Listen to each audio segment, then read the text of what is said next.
வரையும் அதிவிலாக் யூடியூப் சேனலுக்கு அன்புடன் வரவேற்பது உங்கள் தனா. இது என்னோடய ஃபஸ்ட்டு யூடியூப் வீடியோ. இது ரொம்ப குவாலிட்டியான மொபைல்லாம் எடுக்கலை, ஏதோ என்கிட்ட இருக்கிறத வச்சு எடுக்கிறேன். சரி, நம்ம பார்க்குறத எல்லோரையும் பார்க்கட்டுமே அப்படின்னு சொல்லி தான் யூடியூப் சேனலே ஓப்பன் பண்ணேன். இது அருமையான நாடு. சொல்லப்போனால் காமிக்கிறதுக்கு நிறைய விஷயங்கள் இருக்குது. அதை காமிக்கணும், வர முடியாதவங்க பார்க்கட்டுமே அப்படின்னு ஒரு நினப்பில் தான் இந்த யூடியூப் சேனலை தொடங்கினேன். ஸ்னோ பேஞ்சிக்கிட்டு இருக்குது, கடுமையாக இருக்குது. என் மேலே பார்த்தாலும் உங்களுக்கு தெரியும்னு நினைக்கிறேன். கொஞ்சம் ஷேக்கிங் ஆகும், கொஞ்சம் அனுசரிச்சுக்குங்க. ஏதோ எனக்கு வீடியோ எடுக்க தெரியாது, எடிட்டிங் பண்ண தெரியாது. ஆனால் ஏதோ ட்ரை பண்ணுறேன். பிடிச்சிருந்தா லைக் பண்ணி சப்ஸ்கிரைப் பண்ணுங்கள். இதுதான் அர்மேனியா நாட்டில் இருக்கிற ஒரு மெயின் சிட்டி, எரவான் சிட்டின்னு சொல்லுவாங்க. அங்கே இருக்க ஸ்கொயர் அப்படின்னு சொல்லுவாங்க. ஸ்கொயர் இது கிறிஸ்மஸ்க்காக ரெடி பண்ணி வச்சுருக்காங்க.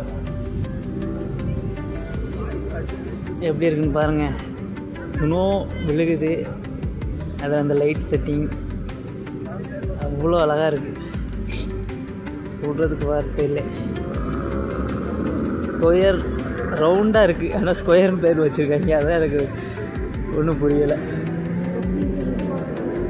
வேறு லெவலு. என் மொபைலில் கொஞ்சம் இதாக தெரியுது, ஆனால் நல்ல குவாலிட்டியாக இருக்கிற மொபைலில் எடுத்தோம்னா இன்னும் நல்லா தெரியும்னு நினைக்கிறேன். ஏதோ ஏழைக்கு ஏற்ற எல்லோருண்ட மாதிரி இருக்கிறத வச்சு எடுத்து காமிக்கிறேன். பார்த்துட்டு எப்படி இருக்குன்னு சொல்லுங்கள்.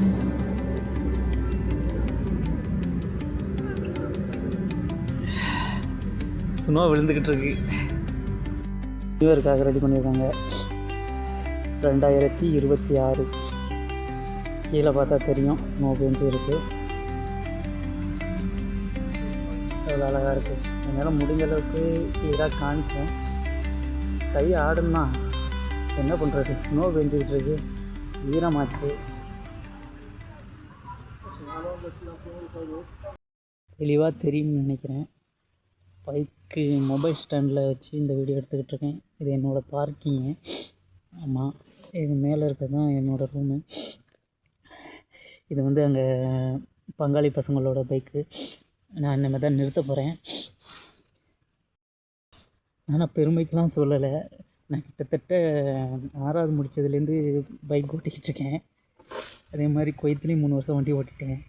இன்றைக்கி வண்டி ஓட்டும்போது லைஃபே வெறுத்துச்சு. எப்படா இங்கெல்லாம் சர்வே பண்ண பார்க்குறோம் அப்படிங்கிற மாதிரி ஒரு சூழ்நிலை.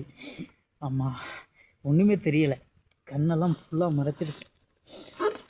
அப்பா, அப்படியே ஒரு கார் கூட மோத பக்கத்தில் போணுச்சு. நான் சாரி சொன்னேன், திட்டினாங்க. என்ன பண்ணுறது, எப்படா இங்கெல்லாம் சர்வே பண்ண பார்க்குறோம் ஒன்றும் புரியலை. அவ்வளோ ரிஸ்க்காக இருக்குது. பனி பெய்கிறது அழகாக தான் இருக்குது. நான் அதை விட நான் இங்கே வேலை பார்க்கணுமே. நான் மட்டுமே இந்த மாதிரி கிட்டத்தட்ட ஏகப்பட்ட பேர் இந்த வேலையை நம்பியிருக்காங்க. அவங்க நிலமையில நினச்சா ரொம்ப ரிஸ்க்காக தான் இருக்க போகுதுன்னு நினைக்கிறேன். என்னை பார்த்தா தெரியும், ஹெல்மெட்டு அது இந்தா எவ்வளோ போட்டுட்டு பாருங்கள். என் ஹெல்மெட்டோட இது நேம் இது, அது மேலே எவ்வளோ பனி இருந்துச்சுன்னு உங்களுக்கே தெரியும்னு நினைக்கிறேன். அப்பா, பார்ப்போம் எப்படி தான் இங்கே சர்வே பண்ணுறதுன்னு பார்ப்போம். வந்தாச்சு, ஆம்பளை மாமாங்கிற மாதிரி ஆண்களாக பிறந்துட்டாவே எல்லாத்தையும் பேஸ் பண்ணி தானே ஆகணும். பண்ணுவோம், கண்டிப்பாக பண்ணி தானே ஆகணும். சரி, வண்டியை பார்க்கிங் பண்ணிவிட்டு போயிட்டு அடுத்த கட்ட வேலையை பார்ப்போம்.